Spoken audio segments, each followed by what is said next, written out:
नमस्ते। कहा जा रहा है कि पुतिन की दिल्ली यात्रा के दौरान पर्दे के पीछे बहुत कुछ हुआ है जिसे सार्वजनिक नहीं किया गया। अमेरिकी प्रतिबंधों की चिंता या बदलते भू रणनीतिक परिदृश्य की वजह से कई फैसले ऐसे हुए जिनके बारे में दुनिया सिर्फ अंदाजे लगा पा रही है। बताया जा रहा है कि भारत को रूस की तरफ से पीओके के मुद्दे पर बड़ा समर्थन मिला है, इतना बड़ा कि पाकिस्तान के सत्ता गलियारे और सेना के बंकरों में बैठे जनरल भी इस संभावना मात्र से बेचैन दिखने लगे हैं।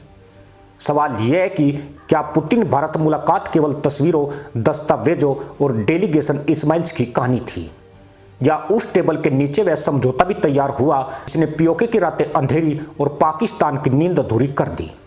क्या यह सच है कि रूस पहली बार खुले शब्दों में भले विश्व मंच पर नहीं पर कूटनीतिक स्तर पर भारत के पक्ष में झुक गया है? और अगर यह सच है तो पाकिस्तान की जमीन पर कांपते कदमों के पीछे असल वजह क्या है? इसी सवाल से कहानी शुरू होती है और यहीं से पाकिस्तान की नींद उड़नी भी तय है। पीओके में पिछले कुछ महीनों से जो सुलगता धुआं उठ रहा है वह अब केवल विरोध का इशारा नहीं लगता, वह उस ज्वालामुखी की गर्मी है जो किसी भी दिन फट सकता है। अब यह सिर्फ पाकिस्तान बनाम लोकल पॉपुलेशन का मसला नहीं बल्कि पाकिस्तान आर्मी के भीतर पैदा होती दरार का संकेत भी है। रातें बेआराम हैं क्योंकि दुश्मन सीमा पर नहीं बैरक के भीतर से उठ रहा है। डर यह है कि कहीं सेना के भीतर ये दो खेमे तैयार न हो गए हों, एक जो चीन की मदद से आक्रामक रुख रखना चाहता है और दूसरा जो भारत के बढ़ते दबाव और वैश्विक समीकरणों को देखकर पीछे हटने में भलाई समझता है।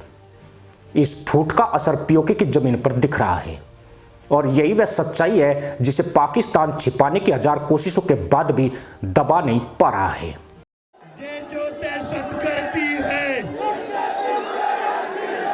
ये जो दहशत करती है, ये जो दहशत करती है,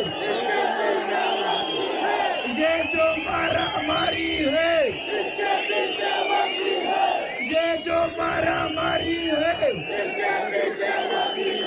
ये जो तालिब करती है, ये जो तालिब करती है। कहा जाता है कि जब सत्ता कमजोर पड़ती है तो बगावत अंदर से जन्म लेती है। पीओके आज उसी मोड़ पर खड़ा है। खाना बदोशों की घाटियों में पनपती फुसफुसाहटें अब नारे बन चुकी है। लोग खुलेआम कह रहे हैं कि पाकिस्तान ने 75 साल में क्या दिया।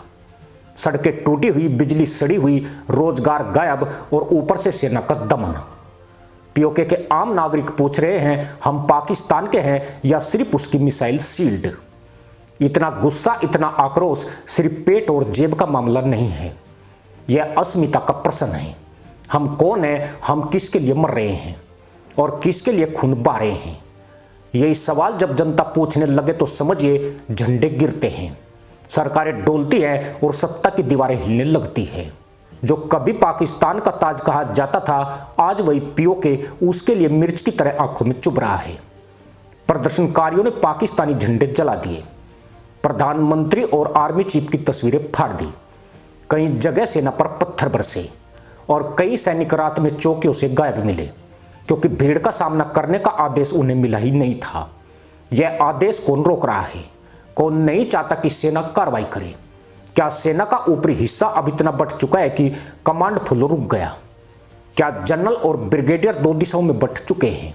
सूत्र कहते हैं कि फौज में एक हिस्सा इमरान खान समर्थक जनरलों के करीब है। वे वही हैं जो मानते हैं कि भारत से टकराव ही पाकिस्तान की पहचान है।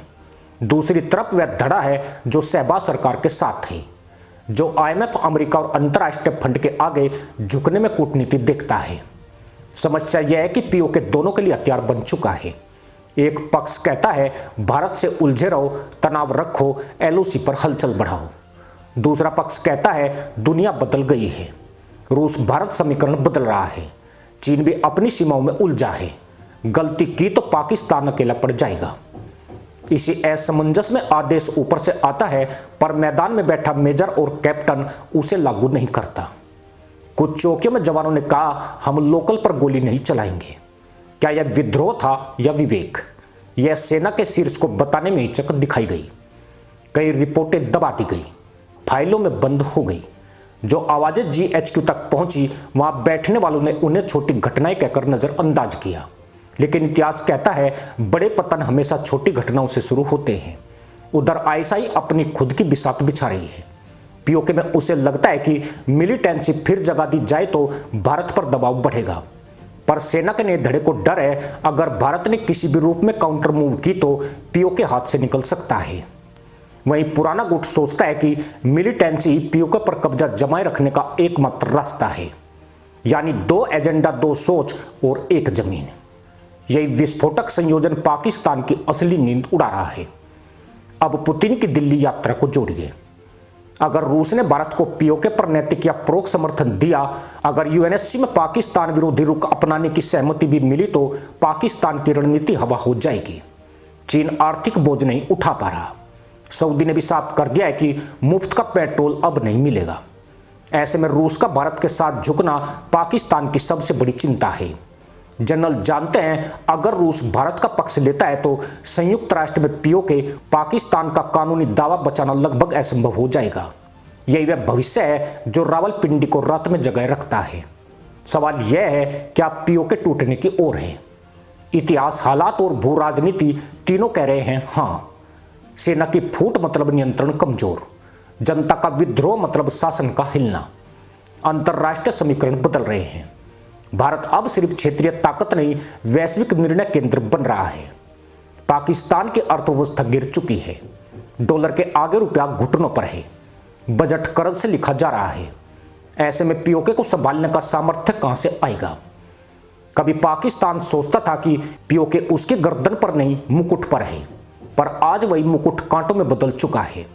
सेना के लिए यह बोझ बढ़ता जा रहा है, जनता के लिए यह दास्ता, और अंतरराष्ट्रीय समुदाय की नजर में यह लैंड मास अब पाकिस्तान एडमिनिस्ट्रेटर नहीं, पाकिस्तान टर्बुलेंट बन चुका है।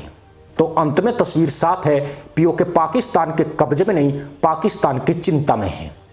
जो जमीन वह भारत से विवादित बताता आया, आज उसी जमीन पर उसके अपने कदम डगमगा रहे हैं। सेना 2 हिस्सों में सोच रही है। ISI अपना खेल खेल रही है। जनता लाठियां उठा चुकी है और भारत वह अब देख नहीं रहा, वह प्रतीक्षा कर रहा है। उचित अवसर, उचित समय और उचित परिस्थिति की। पाकिस्तान चाहे जितनी बार रात को लाइट बंद कर सोने की कोशिश करे, POK की बेचैनी उसके तकिया के नीचे रखी तलवार की तरह चुभती रहेगी। यह वह दौर है जहां नक्शे पिघलते हैं, सीमाएं बदलती है और झूठे दावे इतिहास के कूड़ेदान में फेंक दिए जाते हैं। पाकिस्तान के लिए POK अब सोने की खान नहीं, समय बम है। टिक टिक सुनाई दे रही है, बस विस्फोट बाकी है। इसी के साथ अनुमति दोस्तों, जय हिंद, वंदे मातरम।